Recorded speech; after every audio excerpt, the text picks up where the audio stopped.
आणि या नव्या मुंबईमध्ये त्या दिवशी देखील परवाच्या दिवशी रोड शो झाला। प्रचंड असा उत्स्फूर्त प्रतिसाद या नव्या मुंबईकरांनी लाडक्या बहीण भावांनी दिलेला आहे। आणि या नव्या मुंबईमध्ये परिवर्तनाची लाट या निवडणुकीमध्ये आल्याशिवाय राहणार नाही। कारण काही मोजके प्रमुख रस्ते सोडले तर नव्या मुंबईमध्ये आतमध्ये गेल्यानंतर आपण नव्या मुंबई शहरात आहोत की एखाद्या खेड्यात आहोत अशा प्रकारची परिस्थिती आहे। मग ही परिस्थिती बदलायची आहे ना आपल्याला।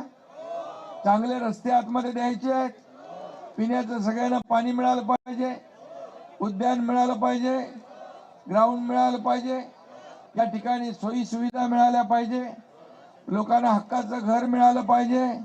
आपण गरजेपोटी बांधलेली घरं ती नियमित केली आहे, या ठिकाणी ओशी देण्याचं काम केलंय, पुनर्विकासाचा मार्ग मोकळा केलाय।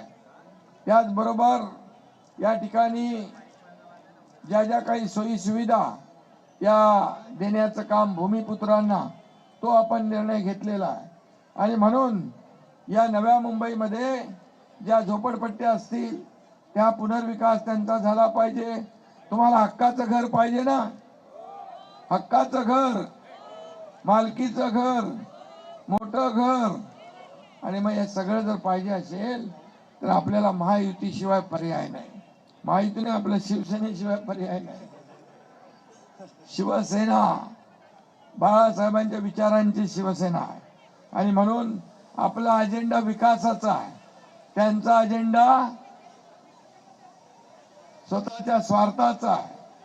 आणि स्वतः आपण पाहतोय गेले अनेक वर्ष ज्या लोकांची सत्ता आहे, जे लोक इथं मालक बनून बसलेत आणि सर्वसामान्य जनतेला नोकर समजतात, ही सर्वसामान्य जनता नोकर नाही मालक आहे, आपण सेवक आहोत। आणि म्हणून हा मालकी हक्काचा जो काय आहे, मक्तेदारी ही आपल्याला बदलायची आहे, परिवर्तन घडवायचं आहे, नव्या मुंबईत नवीन बदल घडवायचा आहे। आणि म्हणून या ठिकाणी उमेदवार आपले आहेत भारतीताई कोळी, मिथुन पूनम पाटील, या ठिकाणी सरोजताई पाटील, अमित पाटील, हे 4 उमेदवार या भागामधून आहेत। आणि 4ही उमेदवार या भागामध्ये गेले अनेक वर्ष काम करतायत, अनेक वर्ष नेतृत्व करतायत। माझ्या लाडक्या बहिणी पण इकडे बसलेल्या आहेत। मी रॅलीत सगळीकडे फिरत असताना या लाडक्या बहिणींचा प्रतिसाद मला मोठा मिळतोय, पाहायला मिळतोय। आणि म्हणून मी नेहमी सांगतो, ज्या उमेदवारांच्या पाठीशी महिला त्यांचा मतपेटीत नंबर पहिला, हे सगळं समीकरण विधानसभेतून आता अगदी पक्क झालेलं आहे आणि महापालिकेत देखील तसंच होईल। आणि म्हणून कुणाच्याही भूलथापांना बळी पडण्याचं कारण नाही, कुठल्याही दबावाला बळी पडण्याचं कारण नाही। या प्रभाग 27चे उमेदवार जे आहेत त्यांचे गुंडागिरी, दादागिरी, पैसे वाटप बिलकुल खपवून घेतलं जाणार नाही। आणि दादागिरी, गुंडागिरी ही मोडून काढल्याशिवाय राहणार नाही। पोलिसांनाही मी सांगतो, ही निवडणूक अतिशय पारदर्शक पद्धतीने झाली पाहिजे। ही निवडणूक कुठल्याही दबावाखाली होता कामा नये, कायदा सुव्यवस्था इथं धोक्यात येता कामा नये। निवडणुका होऊन जातील, परंतु या ठिकाणी कायदा सुव्यवस्था जी आहे ही राखण्याचं काम पोलिसांचंही आहे आणि आम्ही त्याला सहकार्य करू। परंतु कुठेही कुणाच्याही दबावाखाली कुठलंही काम होता कामा नये। निवडणुका निर्भयपणे झाल्या पाहिजे, लोकशाही मार्गाने झाल्या पाहिजे आणि लोकांच्या मनामध्ये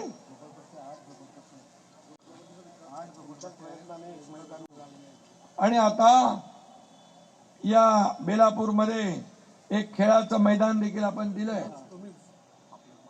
आणि नगर विकास विभागाच्या माध्यमातून खेळाचं मैदान आपण दिलेलं आहे। 8 झोपडपट्ट्या आहेत, या झोपडपट्ट्यांचा पुनर्विकास झाला पाहिजे, ही देखील भूमिका आपल्या सरकारची आहे। आणि म्हणून पुनर्विकास आणि हाच आपला अजेंडा आहे, डेव्हलपमेंट हाच आपला अजेंडा आहे। काही लोकांचा परिवारवाद आहे, त्यांना देखील या मुंबईतली जनता सडेतोड उत्तर या निवडणुकीमध्ये दिल्याशिवाय राहणार नाही.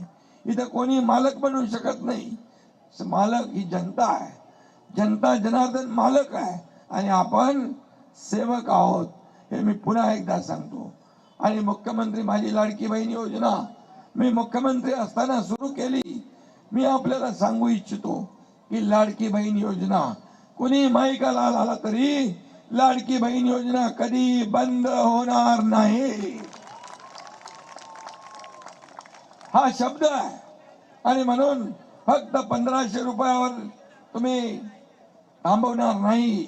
माझ्या लाडक्या बहिणींना आम्हाला स्वतःच्या पायावर उभं करायचं आहे. माझ्या लाडक्या बहिणींना लखपती झालेलं आम्हाला बघायचं आहे. आणि हा एकनाथ शिंदे दिलेला शब्द पाळतो. कमिटमेंट एकदा दिली की कमिटमेंट पाळणारा एकनाथ शिंदे आहे. आणि म्हणून मला या राज्यातल्या सगळ्या पद येतात जातात, पद वर खाली होतात, परंतु मला सगळ्यात मोठी ओळख जी मिळाली माझ्या लाडक्या बहिणींचा लाडका भाऊ, ही ओळख सगळ्या पदांपेक्षा मोठी आहे. आणि म्हणून मी आपल्याला विनंती करतो की येत्या 15 तारखेला या ठिकाणी आपले उमेदवार, धनुष्यबाणाचे उमेदवार आपल्याला विजयी करायचे आहे. कारण नगर विकास विभाग तुमच्या एकनाथ शिंदेकडे आहे, गृहनिर्माण विभाग तुमच्या एकनाथ शिंदेकडे आहे. आणि म्हणून झोपडपट्टी पुनर्विकास असेल, गरजेपोटी बांधकाम झाले त्या नियमित करणं असेल, ओशी देण्याचा विषय असेल, क्लस्टरचा विषय असेल, हे सगळे विषय तुमच्या या लाडक्या भावाकडे आहे. आणि म्हणून माझा शब्द आहे, जे आपण 15 तारखेला धनुष्यबाणा समोरचं बटन दाबून या ठिकाणी प्रगतीला, विकासाला मत द्या. ही निवडणूक फक्त मतदान करण्यापुरती मर्यादित नाही, तर नव्या मुंबईच्या विकासाचा फैसला, त्याचा फैसला करण्याची निवडणूक आहे. आपल्या मुलाबाळांचं भवितव्य घडवण्याची निवडणूक आहे. आणि म्हणून डोळ्यात तेल घालून काम करा. 5 वर्षामध्ये या ठिकाणी आता इतके वर्ष तुम्ही अनुभव घेतलेला आहे, इतके वर्ष ज्यांनी फक्त आणि फक्त स्वतःच्या स्वार्थासाठी या ठिकाणी काम केलं, आज मी आपल्याला सांगतो आम्हाला काही स्वार्थ नाही. मला काय मिळालं यापेक्षा जनतेला काय मिळालं हे बघणारे आम्ही आहोत. आणि नव्या मुंबईमध्ये जो विकास आहे तो विकास करण्याचं काम या ठिकाणी शिवसेना करेल. सेक्टर 15 कोस्टर रोड बदलून रूट चेंज करायचं का? जी मागणी 8-11 ते काय सेक्टर 15 मधल्या नागरिकांची मागणी आहे, कोस्टल रोडचा रूट चेंज करा. बरोबर? मी आपल्याला सांगतो नगर विकास विभागाच्या माध्यमातून हा रूट चेंज केला जाईल आणि त्या भागातल्या लोकांना न्याय दिला जाईल.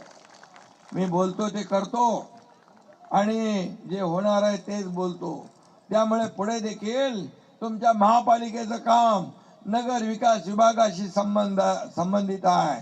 आणि म्हणून विकासाला मी यापूर्वी देखील अनेक कोट्यावधी रुपये दिले, कंडोनियम मध्ये देखील काम करण्याचा परवानगी दिली.